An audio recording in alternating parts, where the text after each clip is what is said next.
Spoštovane kolegice poslanke in kolegi poslanci, nadaljujemo s prekinjeno sejo. Kolegica Nataša Sukič je prosila za postopkovno, naj pa samo obrazložim, da mi je bilo, da sem bila tudi obveščena, da je bila dotičen dopis, ki nam je prišel, že posredovan tudi naprej članom odbora za zdravstvo.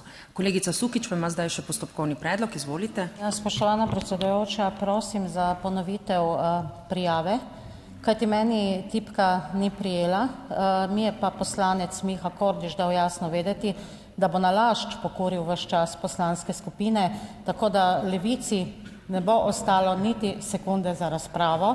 In zato lepo prosim, glede na to, da je prišlo do tehničnega onemogočanja pri moji prijavi, da ponovimo prijavo in da lahko samo upam, da bom prijavljena pred njim. Če ne pa bo delitev časa, upam, ne, na koncu, da bomo lahko vse kaj povedali, ker nam pač poslanec, ki je član poslanske skupine Levica, ni pa več član te stranke, onemogoča glas stranke Levica. Hvala lepa. Oj, kolega Cigler Kralj, da se ne boste od smeha, da vas ne bo slučajno od smeha konec. Ja, to je pa tudi res, smeh je pol zdravja, s tem se pa strinjam. No, pravzaprav, poglejte, mi smo preverili prijave, prosim lepo za obnašanje kot odrasli ljudje, a ne? Nekaj ste o klovnih govorili zadnjič, kolega Cigler Kralj, tako da ne, tudi za vas velja.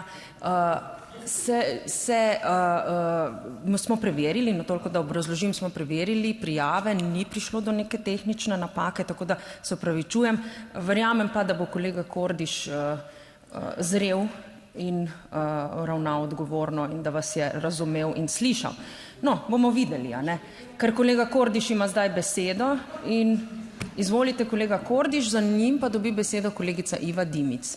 Izvolite. Predsedujoča, hvala za besedo. Na to, kar smo ravnokar slišali, bi se odzval, pa mislim, da se mi ni treba. Ta smeh in posmeh, ki je izbruhnil v celotni dvorani, ne glede na politične barve, je precej zgovoren. Raje bi se osredotočil na vprašanje javnega zdravstva, zaradi katerega smo danes tukaj izbrani,